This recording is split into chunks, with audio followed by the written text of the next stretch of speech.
So I just heard that they broke into the office of one of my personal attorneys. Yesterday, we had the FBI raid the president's attorney's residence and his business and got information that's privileged information. What a double standard we see. Mr. President, attorney-client privilege is alive and well, but there's an exception when the attorney might be involved in a crime or fraud. It's part of a judicial process. We should let it work its way through. Well, despite a lot of the day being taken up by the CEO of Facebook testifying on Capitol Hill, this is still a big story here in this town. And the president is weighing in on his personal attorney and the raid on his office and apartment or hotel room, tweeting, "Attorney-client privilege is dead," and a total witch hunt. Just a short time ago, Michael Cohen, that attorney, had a quote to CNN, quote, "I am unhappy to have my personal residence and office raided, but I will tell you that members of the FBI that conducted the search and seizure were all extremely professional, courteous, and respectful, and I thank them at the conclusion." You heard some of the pushback of this action. Here is Alan Dershowitz. This is a very dangerous day today for lawyer-client relations. I deal with clients all the time. I tell them on my word of honor that what you tell me is sacrosanct. And now they say, just based on probable cause, even though this was cooperation with Cohen, they can burst into the office, grab all the computers, and then give it to another FBI agent and say, "You're the firewall." Dershowitz is at the White House, we're told right now, had a meeting with President Trump and is apparently having dinner with him. Let's bring in our panel. Jonah Goldberg, senior editor at National Review. Mara Liasson, national political correspondent of National Public Radio, and Matthew Continetti, editor-in-chief of the Washington Free Beacon. Okay, Mara. Well, this is an investigation that's getting awfully close to the president.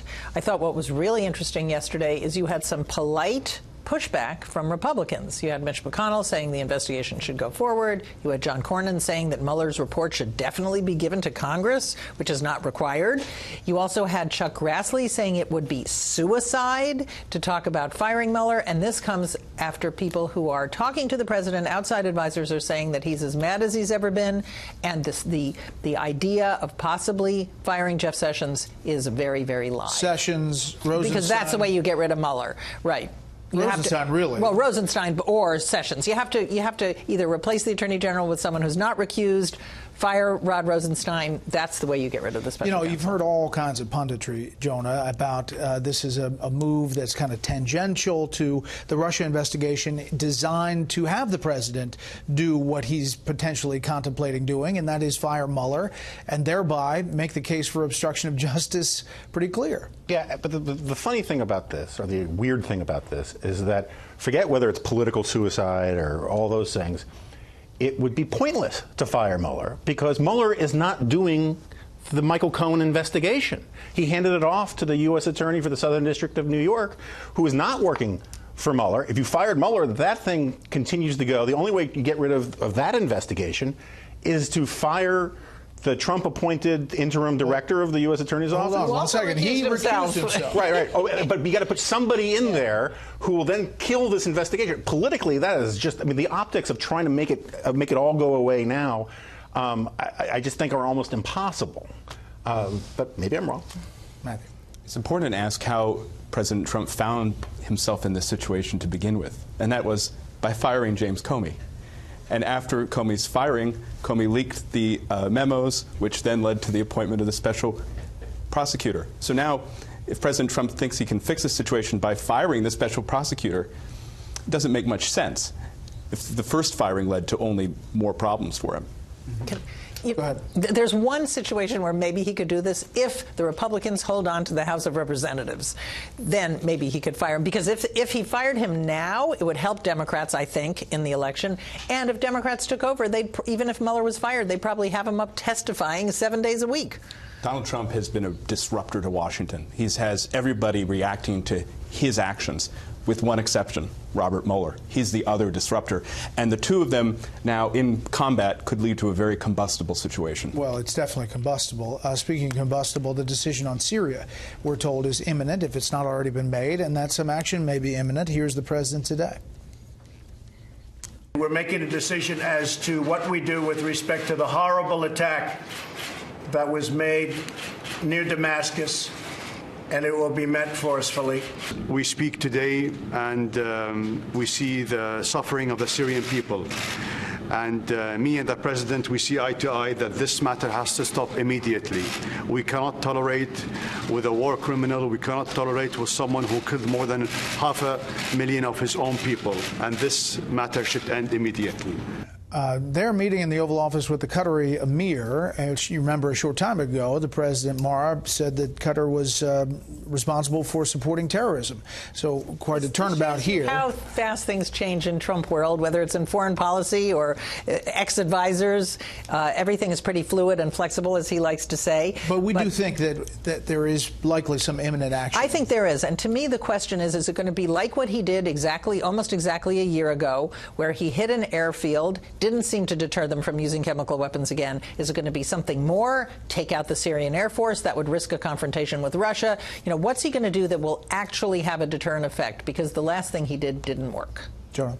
Yeah, I mean, I think Donald Trump needs to do something. He didn't call it a red line, but by doing it the first time, he basically set a precedent that says, you know, if you're going to... He did actually call it a red line the first time. He said there were a lot of red lines. Oh, I guess that's right, yeah. So, a lot of red lines. My point is that it would be a loss of credibility for Donald Trump in the United States if he didn't do it now, and I think he's going to do it now, and he should do something now. What he does, I'm not sure. The real problem for me is Syria is just looking to be basically the Balkans of the 21st century with so many, I mean, it's not even the Spanish Civil War anymore, which at least had two sides to it. The place is just a hot mess, and how we figure out a strategy about how to fix the place or do anything, or whether we should even try or at least minimize the damage, is very difficult to see. Russia feels like it is in their sphere of influence, and they have a lot more reputation and political capital invested in the place.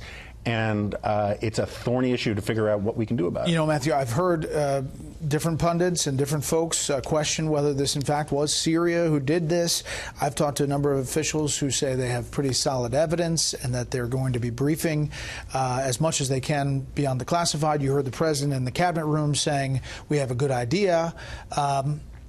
This is probably going to happen. I think so, and I think it's important for President Trump to understand that the logic of deterrence means that whatever action he takes will have to be larger than the action he took after the attack last year, which I do think deterred Assad for a time until he felt that the attention was no longer being paid.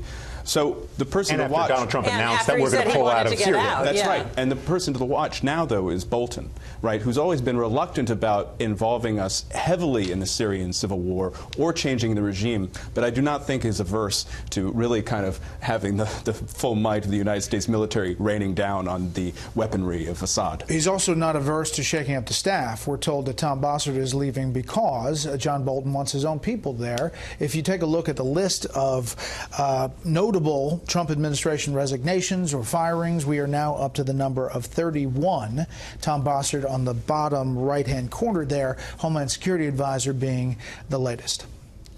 Yeah, I don't think this is the same as Donald Trump firing someone. This is John Bolton, who, as the new National Security Advisor, gets to have his own people. He got rid of the spokesman for the National Security Council and now the Deputy National Security Advisor. He wants his own folks there, and he's going to get them. Happens all the time. Yeah. Lot to cover.